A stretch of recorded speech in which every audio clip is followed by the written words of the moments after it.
Hey everyone, welcome to another video.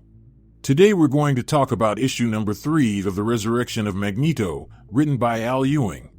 But before we dive into the story, I want to ask you a favor. If you enjoy this video, please leave a like and a comment to help the channel grow. So with that said, this issue opens up with Storm facing none other than Annihilation, the face of death in both worlds and for spirits. So with the golden helmet looking down on our goddess, it proposed a question, asking Storm if she honestly thought their battle was over. So with the darkness all-consuming, the space around Storm began to grow even darker and colder, and no matter how much she attempted to reach out for warmer climates, only a freezing breeze rose to meet her. For the very air itself was noxious, foul, and full of corruption. So as Storm struggled to regain her bearings, the Annihilation helmet asked the question yet again, asking if she thought their battle was over.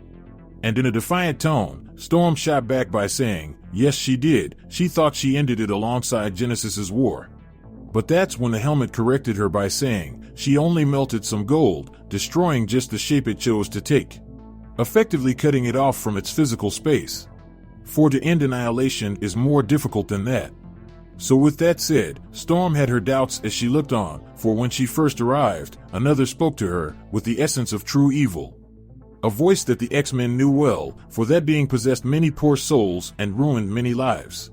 For Storm believes that being is wearing the golden mask even now. Storm believes the person she is facing is none other than the Shadow King. And as she predicted, the Shadow King removed the mask and stated, so the Annihilation was truly a mask. Or, is the Shadow King merely the face behind Annihilation? Or better yet, perhaps Storm was just thinking too small. Maybe we are legions, each with our own name and role, yet united. Maybe Storm has fought them many times before, in many different forms. Maybe she has battled them every day of her life and will continue to fight them in an endless war in the future. And so the essence of evil asked her once again if she was done. But Storm isn't one to just quit, for she states, no, she is never done. So as she started to prepare for battle, we transitioned over to Magneto talking to his adversary, talking to the Shadow King wearing the face of Charles. Now deep down Charles does have his dark side, but Max also knows that Charles is a good man. But that's when the Shadow King replies with, shouldn't we be weary of good men most of all?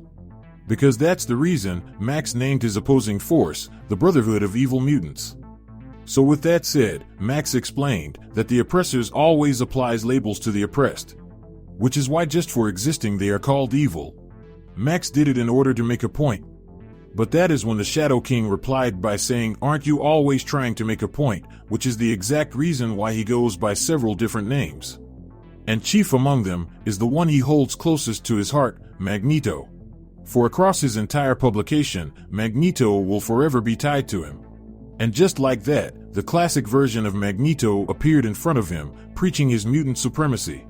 So as Max watched on in surprise, we jump back over to the goddess of Omegas herself, Storm going toe-to-toe with the first Fallen, the primal opposite to the Phoenix, according to the Watchers. For the Phoenix is death and rebirth, and the Fallen can only be stagnation. So with Storm being encased in silver, she is forced to ask herself if that is who she is, the perfect beautiful protector who could never fall. The Omega above all Omegas, the goddess who sits upon the throne. But that is not who she is, for she is more than that. She is the one who refuses to be caged, so with a show of power she breaks free from the enclosement. So as her power radiated through the air, the Annihilation helmet found itself attached to Storm's face. And once there, the Annihilation helmet started to question the world without Storm. It brings up her addiction to power and responsibilities, saying things along the lines of, can Arakko be free if Storm isn't there to free it? Could Earth have a voice in the galaxy if Storm isn't there to speak for it? And finally, could evil ever be defeated if Storm isn't there to fight it? So with sheer determination, Storm removed the mask only to see the Shadow Charles standing before her. And much like the helmet before him, he goes on to ask how many times the X-Men saved the universe only because she was there. Now this pissed Storm off, because she shouts, enough of this mockery, Shadow King. Every shape he borrows is an insult to both her or the person he is pretending to be. So why doesn't he just take his own form and be done with the games, or is he claiming to be every demon the X-Men ever fought? Now he retorts her claims by saying that he cannot claim to be that because they are all themselves here, even if we're also something else. But a light can cast many shadows, and many shapes can be seen within its shadows. And speaking of shadows being shadows, we skip over to Max facing his once messy truth, facing himself. And as he looks at his young self, Max says he sees him and he doesn't need to shame him any further with his own ill-considered words. Because once in his life, he did have a plan to take over the world and eliminate mankind. He did have a plan to have all mutants rule over Homo sapiens. And that's not all, for he also remembers telling himself Charles Carrots would not tempt the humans to justice without an opposing stick. For in his eyes, he needed to be the iron rod that beat some sense into the humans, and if it became necessary, into Charles and his students as well. But see, none of that was necessary because Charles once told him that humans and mutants could create a golden age on Earth if they would just work side by side with each other. But of course that was so long ago that Max had long since forgotten his response, but of course, this version of him that the Shadow King created would know it, so as it started to spew out hate, Max remembered how he chose to reject Charles. And now in his old age, he is choosing to reject his younger version of himself. Because to live is to learn, and because of that he chooses to see his younger self, for there is still a place for them both in the broken land. Because Max no longer denies his old ways, and nor will he ignore it either. Because those old ways are a part of who he is. In fact, that part is a part of his foundation. Because deep down, this younger version of himself is his rage, his justification against the monstrous crimes against him and his. For throughout his life, Max had repressed his rage in himself until it eventually exploded, or he had just let go and given it free rein over all his decisions. Now that was the old him, and the new him will not return back to the world and follow down the same path, for he must evolve. So Max acknowledged all he has done and admitted to all that he is, for he owns the shadow within himself. So if this is the engine that drives him, then let it drive him to a better world, a world for all who are hated and feared. So with Max coming to that realization, we jump back over to Storm, still waging war.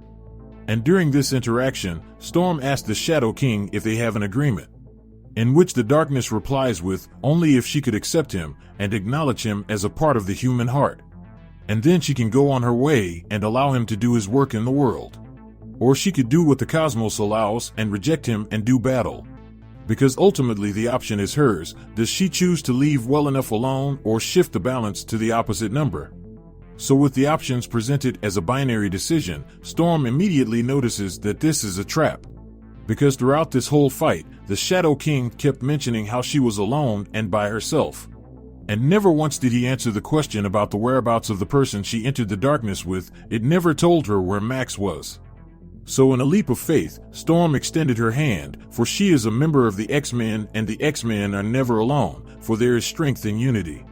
And in a heartbeat, Max is at her side. And together they joined hands, and instinctively both knew what must be done because they did it before back in Araco. Together they pooled their powers. Storm fed her life force to Max, and in a single attack, a perfect mutant circuit, even in a place beyond death, they can give their lives against a great enemy of life.